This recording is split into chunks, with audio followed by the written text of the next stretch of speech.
Welcome to the Front Porch, where we're shooting the breeze podcast style with Savannah's top thinkers and biggest barrier breakers, the quintessentially quirky and the perpetually hip. Hello and welcome to the Front Porch. My name is B. Ray. I'm with the Creative Coast, and today we're chatting it up podcast style with Paprike Southern. We have Siobhan Egan and Bevan Valentine Jobert, right? All right, so welcome. I'm so happy to see you, Bevan. Great to see you, Siobhan. Thanks for being here. Thanks for having us. Of course. Tell me about Paprike Southern. Paprike Southern is a magazine that we founded a little over 2 years ago here in Savannah, and we were online for 2 years. We published 24 issues online, and now we are moving to print. Great. So you've had a successful run at the first sort of minimally viable product, and then even taken a big pivot. Exactly. Being online was great for us for the first 2 years. It helped us figure out, the direction we really wanted to go in. It helped us work out a lot of our kinks.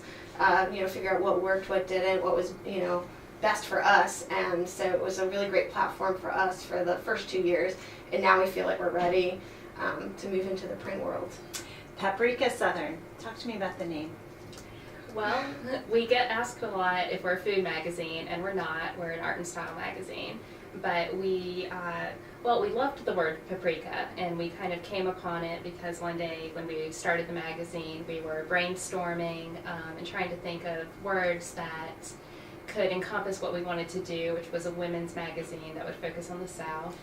And we just thought of a lot of words, and finally Siobhan said, well, what are some spices that are used in Southern cooking? And we thought of paprika. Great. And what made you ask that question? Great question. I don't know. I guess because spices add something to cooking, and I'm not really a cook. Bevan is more a cook and baker, and I don't really know much about that stuff. So I was like, let's just throw it out there, some kind of descriptive word, and we wrote a list, but paprika was the one that really stood out to us. And the two of you came together how? Well, we went to graduate school together. We were a year apart in grad school, and we were friendly, but we didn't actually become really good friends until we graduated. So we just started, spending time together and talking about, we both were teaching around that time when we kind of came up with the idea, or Bevan came up with the idea to do the online magazine. And over drinks at a bar, of course. The best. I bet you guys had green drinks the first time. Yeah, a couple years ago. Yeah, So, yeah. Absolutely. So we just kind of went from there. So you were in graduate school where and for what? We both were at SCAD, graduate, getting our MFA in photography. Yeah. And then you became teachers in what? Photography. Yeah. And yet you're writing a magazine, but it also includes a lot of illustrations and pictures and things as well. Well, I have a background in journalism. My undergrad degree was in mass communication with a concentration in journalism.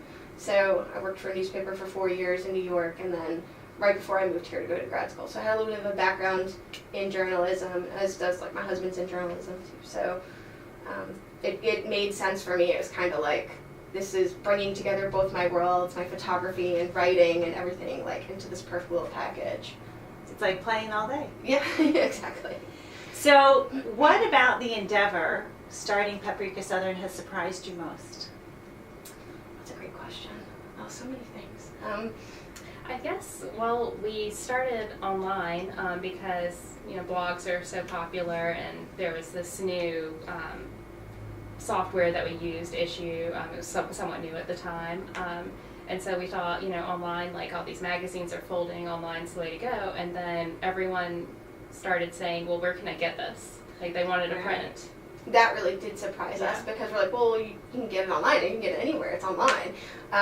But they were well, no, where can I get a physical copy? And we're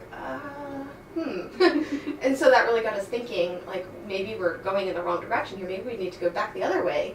Yes. Why do you think that is? Was it something about your magazine, your pictures, or the kind of magazine, or do you feel that that's true sort of across publications? Do you want to take this one? I think it's probably a variety of things. One thing that I've sort of observed looking, at least in the art world, is we see a lot of artists kind of going back to making these handmade books, which is kind of a trend, I feel like, maybe from the 70s that's being revived. And so with so many things going digital, it's like if you can make a printed product that's really special, it becomes more special, I think. As well as, I know a lot of us spend so much time in front of the computer every day, like all day long practically. And then when I go home, I know me personally, when I go home, I like want to step away from the computer for a while and like relax in a different way rather than being on and consuming all this digital content constantly. So having something physical that I can just sit down on my couch and go through and read that way is really appealing. And I think a lot of other people feel the same way. Yeah. So one of the ways you made that pivot was that you did a Kickstarter campaign. Yes. Tell me about that. It was kind of stressful. Yeah. It's like taking a gamble, which I didn't think it was going to be as stressful as it was. But it all worked out fine. But it was, you have to set your goal, and if you don't meet that goal, then you don't get any of the money that's pledged. So, we thought, oh, no problem, this will be easy, we'll do it. But people wait to the last minute to contribute, so it was like right up to the very end we were like, oh my gosh, are we going to make it, and of course we made it, but there was a lot of anxiety leading up to that point, I must say. And how much were you able to raise? What did we end up with? 61? It was, a little over $6,000. And then there's something that you owed back to people. Has that part been stressful as well, the contribution? Well, we're just getting to that. Okay. So we just That's in received progress. the actual money from the Kickstarter, which will enable us to fulfill the rewards. And I anticipate that that's going to bring its own challenges. Sure. And what do you feel in your world of publications, or just in Southern fashion women's journalism, if you will, is missing from the conversation? What are people not talking about? That's a good question. I guess, I guess the thing that we saw lacking, and the reason we started the magazine, was that we didn't see something that was for women, but was also in depth. We wanted to be able to talk about fashion and style and things that are fun, but also talk in depth about art and literature, history, and be able to balance those two things, because they're things that we both are interested in. And we don't, sometimes some publication seems to be one thing or the other. What do you love about literature? I love it as an escape. So like to sit down with a good book and to read and escape the real world for even just a short time is something like a really good book that pulls you in is something that's it's just really appealing, in your busy day, to be able to take a step aside and read something really wonderful is the best. What's your favorite book? Oh gosh. Okay. My favorite book of all time is The Count of Monte Cristo.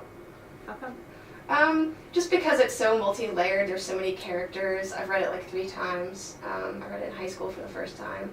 And it's just so many different storylines that go through it, and I keep coming back to it, and every time I read it, I discover something new. So it's, yeah. Fabulous.